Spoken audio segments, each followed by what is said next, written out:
एक सूर्य ग्रहण जिसने पलट दी एल्बर्ट आइंस्टाइन की दुनिया और ब्रह्मांड के बारे में हमारी समझ को भी। सूर्य ग्रहण जिसने आइंस्टाइन को प्रसिद्ध बना दिया, वह ग्रहण जिसने आइंस्टाइन को सही साबित किया।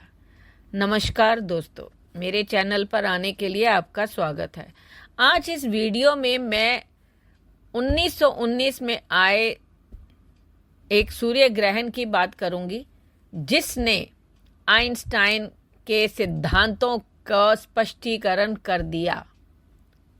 वीडियो के अंत तक बने रहें, काफ़ी इंफॉर्मेटिव होने वाला है। मेरे चैनल पे जो नए हैं वो कृपया सब्सक्राइब करें, लाइक करें, कमेंट करें, शेयर करें। अब स्टार्ट करते हैं। एक शताब्दी पहले कुछ साहसी खगोलविदों ने अपनी दूरबीनों को आकाश की ओर मोड़ा और सबसे प्रसिद्ध सूर्य ग्रहणों में से एक का अवलोकन किया, जिसने ब्रह्मांड के बारे में हमारी समझ को हमेशा के लिए बदलने में मदद की। यह असंभव सा लगता है, क्योंकि एल्बर्ट आइंस्टाइन के सफ़ेद बाल, घनी मूछें और झुर्रियों वाला चेहरा उनकी मृत्यु के 6 दशक बाद भी आसानी से पहचाना जा सकता है। लेकिन एक समय ऐसा भी था जब वे मशहूर नहीं थे। वास्तव में एक समय ऐसा भी था जब जर्मनी में जन्मे इस प्रतिभाशाली व्यक्ति ने कोई पूर्ण भौतिक वैज्ञानिक बनने का सपना नहीं देखा था। इसके बजाय वे बर्न, स्विट्जरलैंड में पेटेंट परीक्षक थे, जो अपने खाली समय में वैज्ञानिक शोध करते थे।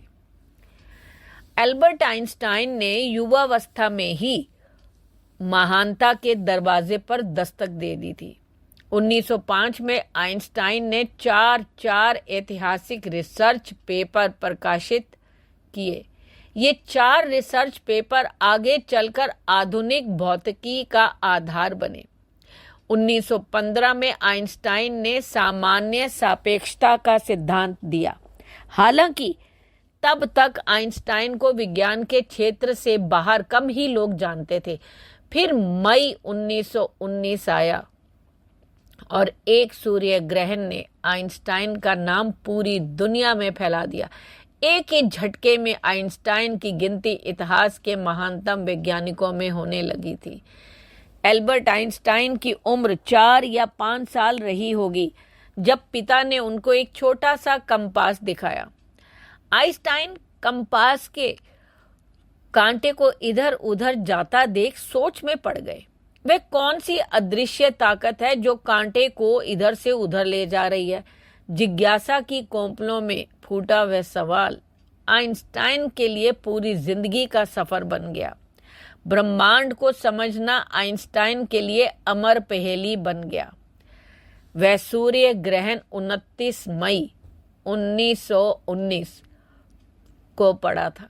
जैसे ही आसमान से बादल छटे, 17वीं सदी में से चली आ रही आइजैक न्यूटन की गुरुत्वाकर्षण की परिभाषा किसी काम की नहीं रही।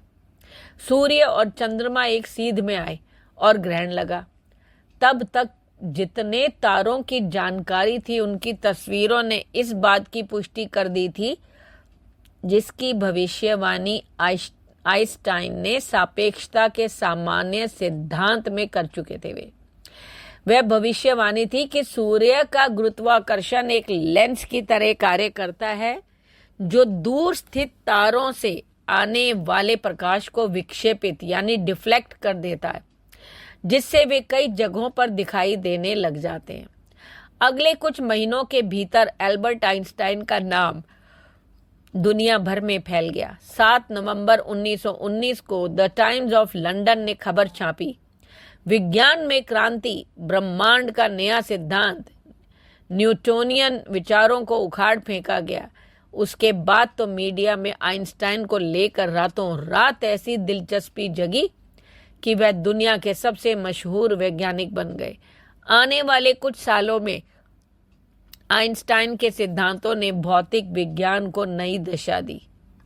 आइंस्टाइन ने अपनी जिंदगी में 300 से ज्यादा साइंटिफिक पेपर लिखे। आज की तारीख में आइंस्टाइन का नाम जीनियस का पर्यायवाची बन चुका है। 1905 के 4 पेपर्स में आइंस्टाइन ने सापेक्षता का विशेष सिद्धांत E=mc2 समीकरण, ब्राउनियन गति और फोटो इलेक्ट्रिक इफेक्ट के बारे में बताया था। फोटो इलेक्ट्रिक इफेक्ट वाले पेपर से क्वांटम थ्योरी की शुरुआत हुई। प्रकाश की क्वांटम थ्योरी के पीछे आइंस्टाइन ही तो थे। 1916 में आइंस्टाइन ने गुरुत्वाकर्षण तरंगों की भविष्यवाणी की। भारतीय वैज्ञानिक सत्येंद्र नाथ बोस के साथ मिलकर आइंस्टाइन ने बोस-आइंस्टाइन कंडेंसेट का सिद्धांत दिया। आइंस्टाइन ने सैद्धांतिक भौतिकी के क्षेत्र में अभूतपूर्व योगदान दिया। विज्ञान की दुनिया में उनके योगदानों और खासकर फोटो इलेक्ट्रिक इफेक्ट के नियम की खोज के लिए आइंस्टाइन को 1921 में फिजिक्स के नोबेल पुरस्कार से सम्मानित किया गया। दूसरे विश्व युद्ध के समय आइंस्टाइन ने अमेरिकी राष्ट्रपति को पत्र लिखकर परमाणु बम बनाने की दिशा में रिसर्च की अपील की। हालांकि आइंस्टाइन खुद परमाणु हथियारों के खिलाफ थे, लेकिन नाजी जर्मनी के हाथों में ऐसा घातक हथियार नहीं पड़ने देना चाहते थे।